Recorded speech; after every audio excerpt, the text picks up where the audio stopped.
Nshuti muvandimwe dusangiye ibyigisho by'ishuri ryo ku isabato, reka tugaruke ku ngingo yo kuwa gatanu. Ingingo itubwira ngo kurenganurwa kw'izina ry'Imana. Kurenganurwa kw'izina ry'Imana. Kurenganurwa kw'izina ry'Imana. Iyi ni ingingo nziza kandi itangaje. Ndagusaba kugira ngo umfashe tuyitege amatwi kandi tuyikurikirane kugeza irangiye. Kurenganurwa kw'izina ry'Imana. Izina ry'Imana rirenganurwa mu buryo bwose, binyuze mu murimo wa Data wa twese, Umwana n'Umwuka wera mu nama y'agakiza. Ugukiranuka gutunganye ndetse n'urukundo rw'Imana byagaragajwe mu buryo budashidikanywaho. Iyo dusomye mu Baroma igice cya 3 ku murongo wa 25 n'uwa 26. Aya ni amasomo twasomye ndetse no mu Baroma 5 murongo wa 8. Ariko se dusomye mu Baroma igice cya 3 ku murongo wa 1 kugeza ku wa 4, twahagereranya dute na Yesaya 5 murongo wa 3 n'uwa 4? Ibi bitwigisha iki cyerekeranye n'uburyo Imana ubwayo irenganurwa mu ntambara ibera mu isanzure? Reka tubyumve rwose. Ni ukuvuga iyo dusomye mu Baroma igice cya 3 ku murongo none wa 1 kugeza ku wa 4, haratubwira ngo amahirwe abayuda barusha abandi. Nuko abayuda barusha abandi iki? Cyangwa se gukebwa kumaze iki? Murongo wa 2, abayuda babarusha mu buryo bwose. Irya mbere nuko babikijwe ibyavuzwe n'Imana. Haleluya. Abayuda babikijwe ibyavuzwe n'Imana.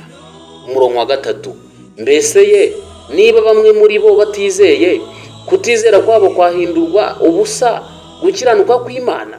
Muri abo bayuda babikijwe ibyera by'Uwiteka, habaye harimo abayuda batizeye, kwahindura ubusa gukiranuka kw'Imana? Oya, ntibishoboka. Gukiranuka kw'Imana guhoraho iteka ryose, naho umuntu atabyitaho. Gukiranuka kw'Imana kubaho ndetse guhoraho iteka ryose. Hano Paulo yasubiriye ngo ntibishoboka, ahubwo Imana iboneka ko ari inyangamugayo, nubwo umuntu wese yaba umubeshyi, nk'uko byanditswe ngo mu magambo yawe uboneke kukiranuka, kugira ngo utsinde n'ucirwe urubanza. Haleluya. Gukiranuka kw'Imana rero guhoraho ndetse ibihe bingana iki? Ibihe byinshi. Rero Imana, izina ry'Imana ni iryera kandi ni igihamya kidashidikanywaho nubwo umuntu atabyitaho. None se muri Yesaya igice cya 5 umurongo wa 3 kugeza ku murongo wa 4 ho hatubwiye ngo iki? Yewe mwe abaturage b'i Yerusalemu mwe, namwe bagabo b'Ubuyuda, nimudukize jyewe n'uruzabibu rwanjye. Ikintu nari nkwiriye gukorera uruzabibu rwanjye nasize ni ikihe? Ko niringiye ko ruzera inzabibu, ni iki cyatumye rwera indibu? Uwiteka agaragaje ukuri kwe kudashidikanywaho. Yagiranye n'abana amasezerano, aravuga ngo ni uruzabibu rwanjye ndashaka ko rwera imbuto, ariko uruzabibu rwo rwaranze rwera indibu. Ni kenshi abantu Imana yashatse ko banyura mu murongo yifuza ko bacamo, ariko bakanga. Ni kenshi Imana yashatse ko abantu bera imbuto zikwiriye bihanye, ariko abantu baranze. Mu Baroma rero igice cya 3 ndetse na Yesaya igice 5 tubona ko Imana irarikira ibiremwa byoroheje kugenzura imico yayo, nubwo tudafite uburenganzira cyangwa ububasha bwo kubikora. Ku iherezo, igihe ibitabo bizaba bibumbuwe, tuzabona igihamya kigaragaza yuko Imana yera kandi ikiranuka. Imana ubwayo izirenganura imbere y'ibiremwa bifite ubwenge. Icyo gihe ubwo ibitabo bizaba bibumbuwe, inshuti yanjye, buri wese azabona ibye bije imbere ye. Ni ukuri ntabwo azirirwa ajurira cyangwa ngo abaze impamvu. Oya rwose, ahubwo ibyo twakoze nibyo bizaduhamya rwose, nk'uko indirimbo ibivuga. None se mu Byahishuwe igice cya 15 ku murongo wa 3 tugereranye n'ubundi Byahishuwe 19 umurongo wa 1 kugeza ku wa 6, ni iki n'iyi mirongo nayo itwigisha cyerekeranye no kurenganura izina ry'Imana? 15 umurongo wa 3 haranditswe ngo baririmba indirimbo ya Mose, imbata y'Imana n'indirimbo y'umwana w'intama bati mwami Imana ishobora byose, imirimo yawe irakomeye kandi iratangaje. Mugabo w'amahanga, inzira zawe nizo gukiranuka n'ukuri. Aba ngaba ni igihe ibyago birindwi bizaba bisutswe, ariko abakiranutsi bazavuga bati Mana inzira zawe zirenze igihumbi, kandi inzira zawe nizo gukiranuka kandi ni ukuri. Bazatanga ubuhamya bavuga izina ry'Imana. Ese wowe ubuhamya uzatanga ni ubuhe? Ubuhamya uzatanga ni ubuhe? Ubuhamya uzatanga ni ubuhe? Mwami ninde utazakubaha cyangwa ngo ye guhimbaza izina ryawe?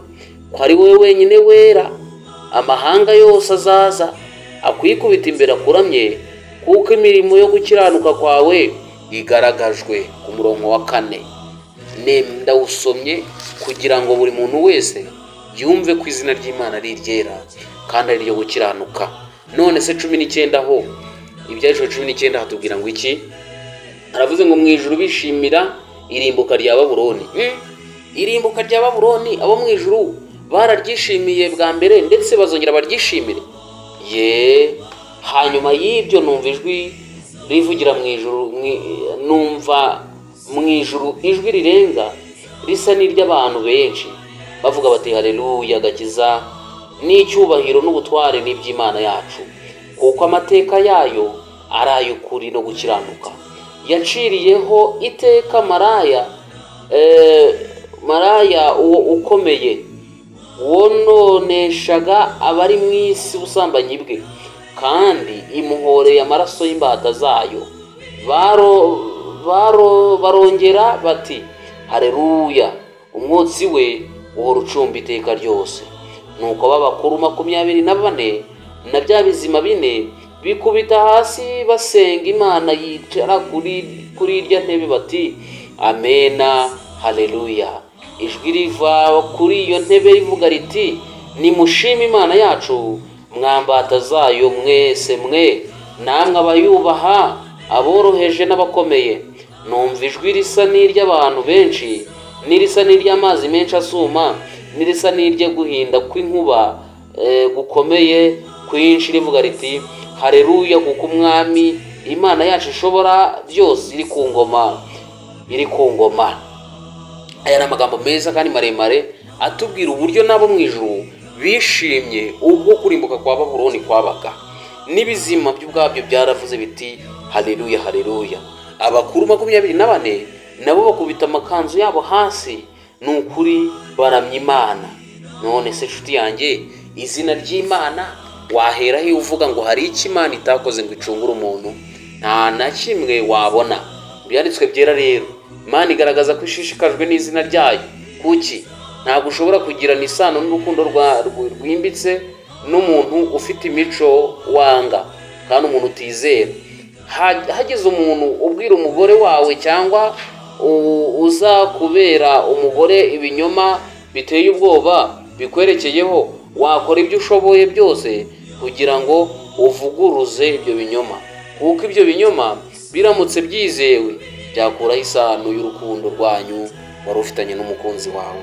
Ku iherezo Imana igaragaza ko ikiranuka ku musaraba no mu mugambi wose wo gucungura umuntu.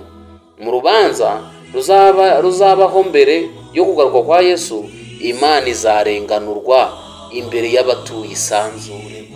Imana ntizigera ijyana n'umuntu mu rubanza, kuko Imana nta kitakoze ngo icungure umuntu. Bityo rero nje nawe dukwiriye gufata umwanzuro tukaba mu ruhande rw'Imana, kandi ibyo gusitasita, byo kujarajaza intekerezo twumva ko hari ahandi iri.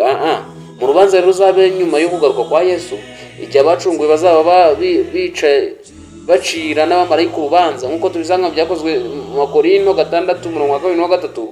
Imana izarenganurwa, abacunguwe bahabwa amahirwe yo gusuzuma raporo no kwirebera impamvu Imana yakoze ibyo yakoze, kandi birebera uko imanza zose z'Imana zikiranuka kandi zuje urukundo.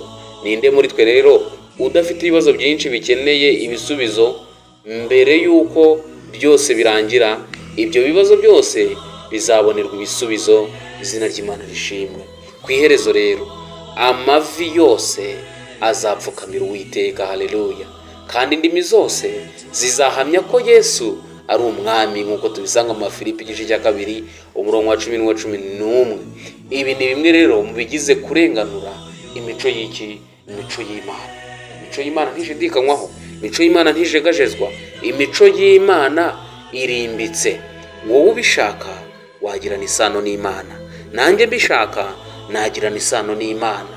Reka rero izina ry'Uwiteka ribe irisumba hose, kandi buri wese abe ugira izina ry'Imana muri we, kuko vuba bidatinze ubwo imanza zigiye gucibwa, ibitabo bikabumburwa, ntabwo Uwiteka azajyana nawe mu rubanza, ahubwo wowe imirimo wakoze yose niyo izaguherekeza kandi izakugeza mu rubanza ndetse gucira urubanza.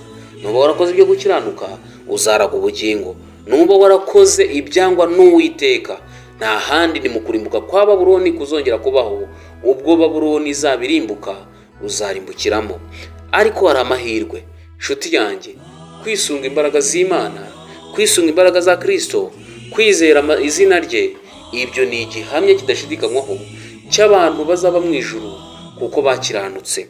Reka rero mwifurize kwizera amaraso ya Kristo, kwizera Imana yamutumye kugira ngo nge nawe tube mu ruhande rw'abaneshi.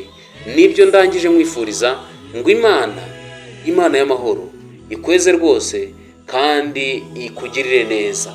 Muri uyu mugoroba nge nawe turifuza kugirana isano n'Imana, rero nahanjye nawe kugira ngo umushyikirano wacu wanjye nawe ube wimbitse mu Mana kandi ushinze imizi. Reka uyu munsi utubere umunezero kandi ibyishimo Imana itanga ibitugezeho muri uyu munsi, mu izina rya Yesu, amen.